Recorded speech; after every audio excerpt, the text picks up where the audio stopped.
Very well, guys.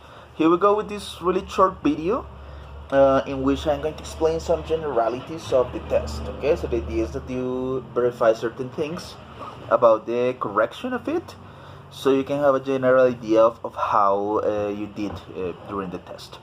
Um,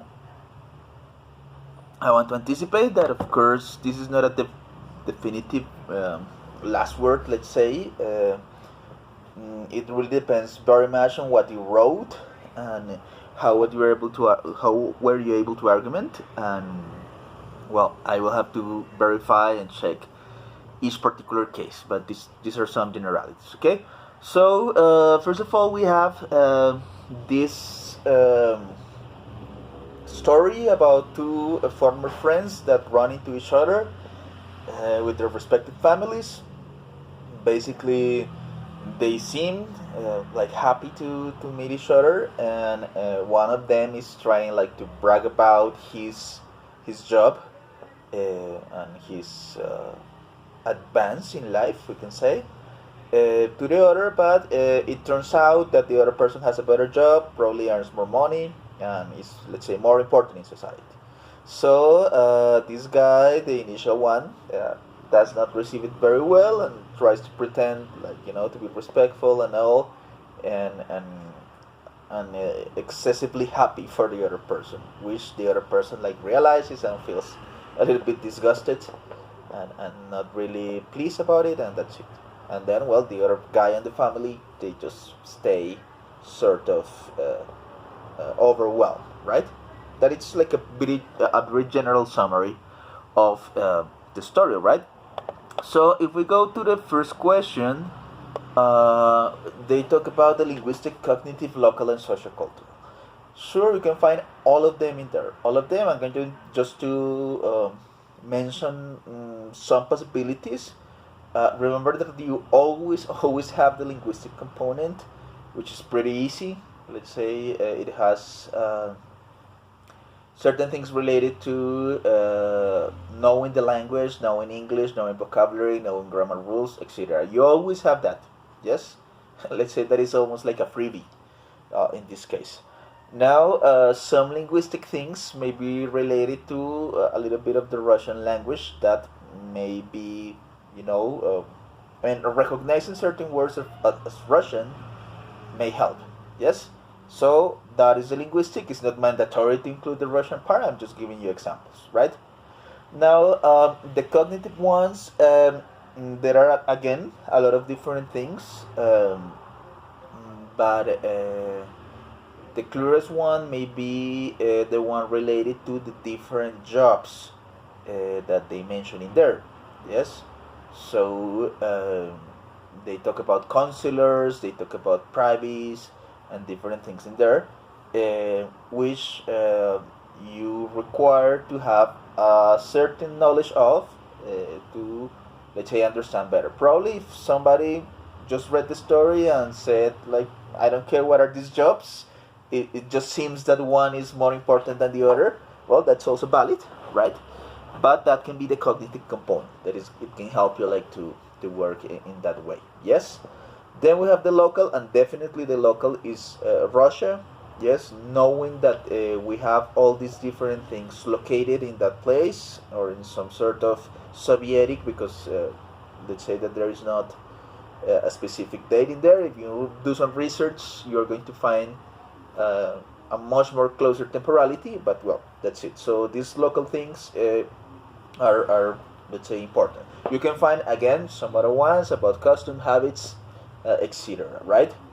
And then we have the sociocultural part, that it may be related to the relationships of power, right? How having a job, a certain money, or certain amount of money, certain income, may generate more respect in a given society. In this case, we're talking about Russian society, post-Tsarist, I think it is.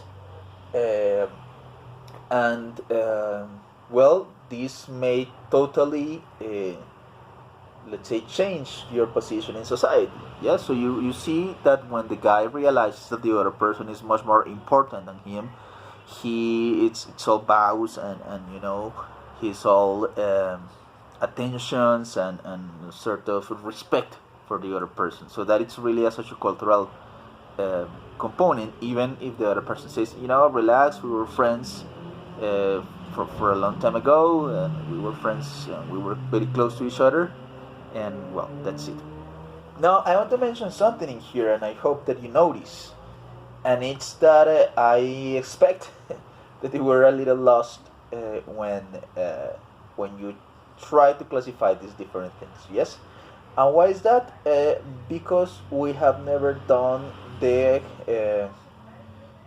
let's say components classification with a narrative text. If you take a look at the videos, we have done that with mere words, only loose words, or with descriptive phrases or things like that, right? So I did this deliberately, sorry, uh, in order to verify and evaluate your comprehension of the concept. Let's say that a concept may be comprehended as long as you can extract it from one context and apply it in other. Yes. So if you understand it in one context, you are supposed to understand it in another. This transference is going to assure your understanding and your comprehension. And actually, we're going to see that more in detail later on when I teach you how to create Mentifax with concepts. And that's it. So if you did it, if you were able to do that, well, congratulations, great. Even though if you fell a little bit lost because you didn't have a previous example with narrative text. Okay, about the B, find the speaking. Sure, this is a text. For sure it has. Again, I'm going to mention this really quickly. Situation is a family who finds another person, and they exchange some opinions, and then they leave. Right? You can be very detailed and descriptive about this, or just present the general description, right? Then we have the participants. Then, if we want to reduce them to the minimum, will be the two men, right? But then you can include the kids, the wife, etc., right? In detail, in general, all these different things. Now, the ends may be really different. I mean, we can talk about narrating and informing. We can talk about entertainment, because this is a tale, right? Also, we can think about a moral finality, right? Like humbling, or making you a little bit more humble because of this intention of the guy of trying to show off, and then realizing that the other guy has better jobs and better notoriety in society, right? So those are the possibility. The action sequence, well, you can basically divide it in three. Yes, that is meeting each other, discussing about their jobs and opportunities in lives, and then leaving, right? Those were the three that I can imagine of. Of course, you can divide it in more moments, in more times, right? I guess that if you would like to divide it in only two, that it's also a possibility. Yes. I don't know, meeting each other and then leaving after realizing their jobs. That's a possibility. And that's it. Okay. The key. This has different tones. Let's say that you could have selected one or more or all of the ones that I'm going to mention. So it may be either informal. Yes, because it is a conversation between, let's say, guys who have known each other for some time. Or it can be formal if you refer specifically to the words that are used in the description, right? You will see a lot of very specific, specialized, formal words, some vocabulary that I guess that you have to look up on the dictionary and internet translators and things like that, because it's a little bit complicated. You can also mention that there is a literary key, yes, a literary tone. That's it. So you can select any of those, or all of them, or two of them. That's fine.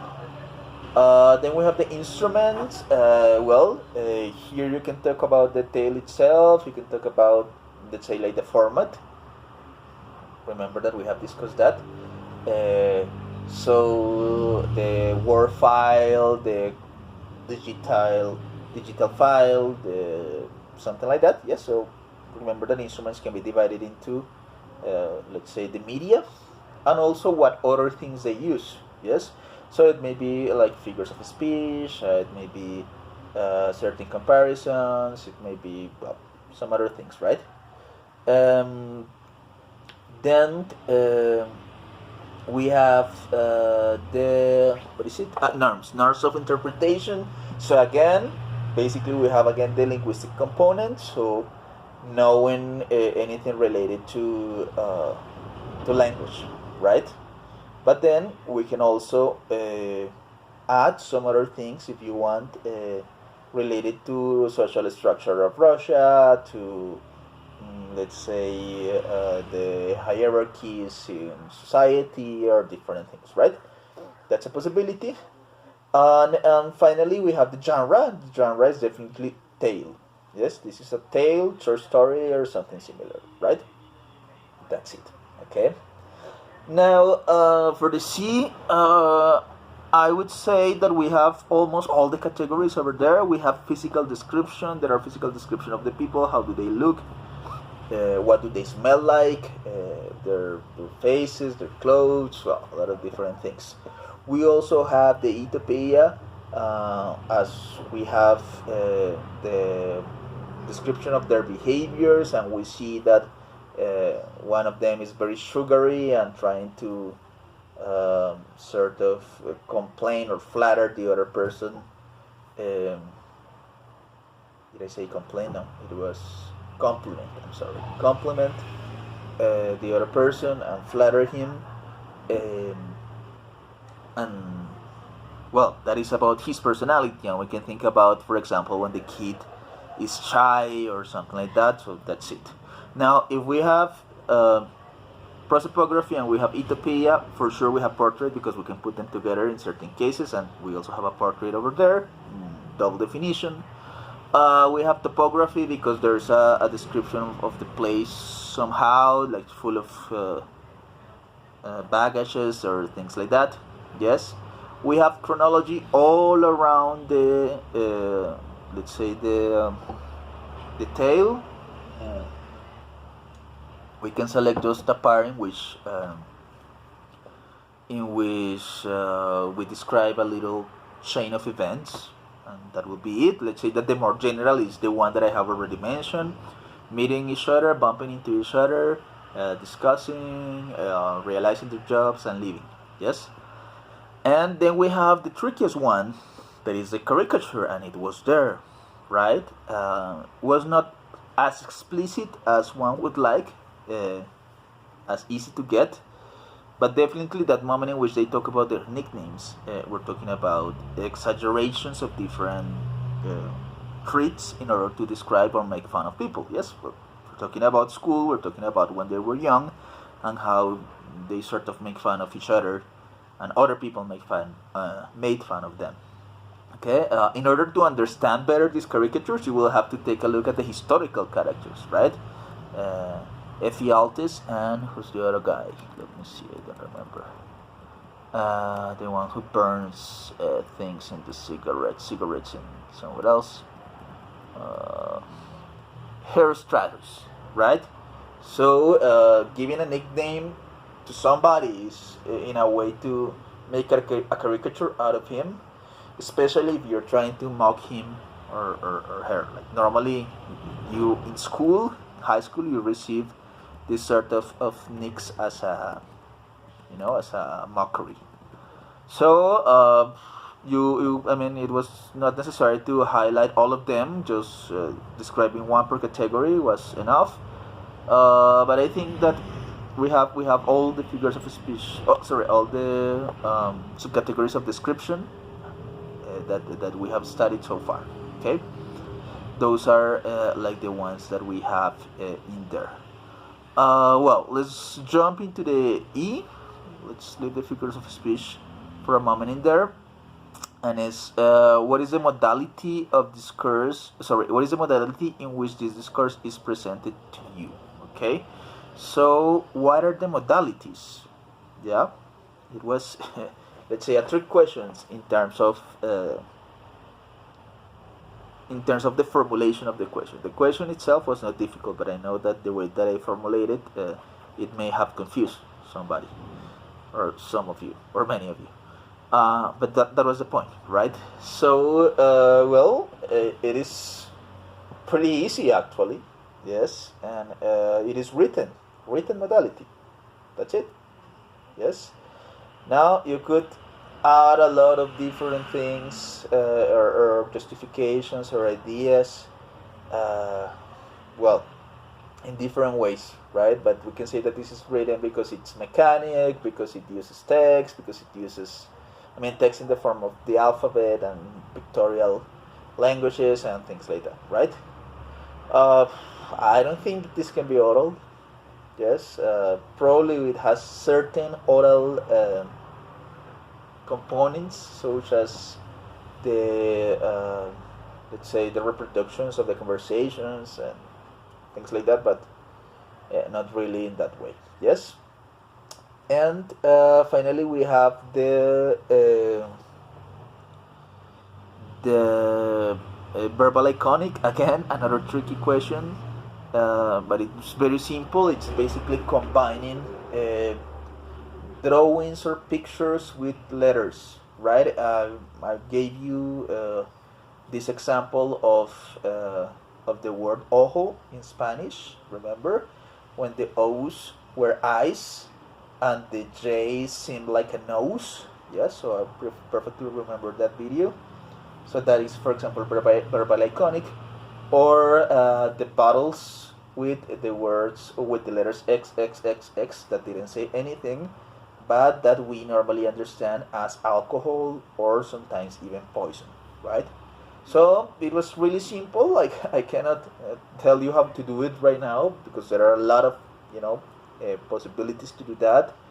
Uh, I don't know. You could have written the word fat in very thick lines, for example, and that will at the same time would communicate the word fat and let's say the thickness of a person. Or, for example, you have written the word thin, and in the eye you could have put like a dot or a little circle with little hands and legs with a stick figure, for example. And I don't know, it was up to your creativity. Yeah, any word, any situation, anything that combines in the same format letters and drawings, that would be like let's say the best idea to do it, or the effective way to do it. So hopefully I'm going to have fun taking a look at those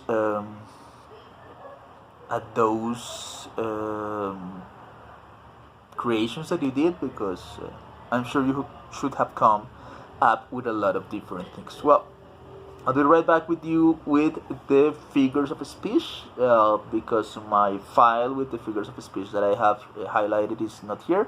So I will interrupt it for a second, and I will come back with a very short video of 2 to 4 minutes. Be right back.